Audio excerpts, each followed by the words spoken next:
Here's a mindful man reading another chapter entitled Albert Hall. The rain had stopped the next day, and Apricot was ready for some peace and quiet, now that Alf had marched off hopefully forever. Mary was pleased to see him go. He had been giving her terrible headaches with all of the stress and noise. Mary turned on the radio and she began swaying to the lovely music. Classic FM, she said to Apricot. It's my favourite, she added with a smile. And she continued dancing in her tatty blue nightdress and big comfy slippers. Apricot had never seen her look so happy or so animated, and Apricot began to feel very happy himself. He nodded along to the wonderful marching music. Apricot was very cultured, especially for a guinea pig. He loved the finer things in life. He was posh. I think this is a good day for a celebration, said Mary, barely audible above the soaring music. I'm going to show you the Albert Hall, said Mary, and she turned up the music even louder. It made poor Apricot's ears ring. They were both giddy with excitement. Mary was humming all the way to the taxi as they sped through the busy, dazzling London traffic.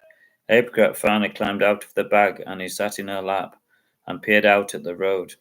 The drivers were all concentrating very hard, but as soon as they saw Apricot, their frowns turned to smiles. Apricot had never felt so happy. He had a hot bubble bath and he looked and smelled lovely.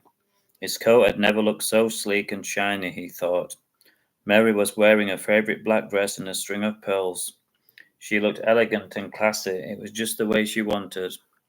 Everyone was in beautiful clothes, and Apricot looked up at the pretty chandeliers and the plush ruby red carpets and red wallpaper, and he thought that he had never been in a more beautiful place in his life. The musicians came onto the stage dressed immaculate in shiny black suits, to the sound of thunderous applause. Mary was clapping just as hard as anyone else. Apricot had never seen her look so happy and excited. The couple next to them didn't look as excited. They were very old, and they looked like they were going to fall asleep. 5 minutes later, they did. The old man's hat fell onto the floor, and he leaned against Apricot like a drunk leaning on a lamppost. Apricot wasn't happy. Apricot was trying to enjoy the music, but all he could hear was snoring and shuffling about. Mary was so transfixed by the music that she couldn't hear the commotion, but Apricot was getting uncharacteristically annoyed. It was his first concert and he didn't want anyone to spoil it. People are so rude, thought Apricot. All of the beautiful notes from the violins were being drowned out by the snoring. Apricot couldn't stand it any longer. It was time for action, he thought decisively.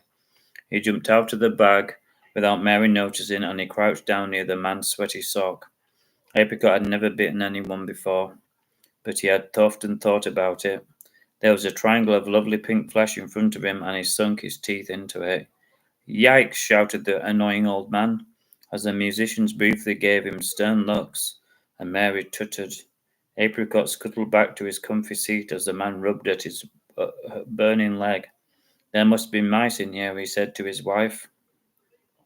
Oh, don't be silly, she said. It's too posh for mice, she added with conviction. Be quiet, said a couple around them, and a chorus of shh and tutting went round the hall. Apricot was pleased with himself, and when the da-da-da-da of Beethoven sounded, it drowned out all of the complaints for good. When it was over, they drank tea. Mary's was out of a cup, and Apricot's was from a saucer. No one seemed to mind, and if they did, they were too polite to say so. Apricot slept so well that night, he had never felt so content, and he knew he deserved it.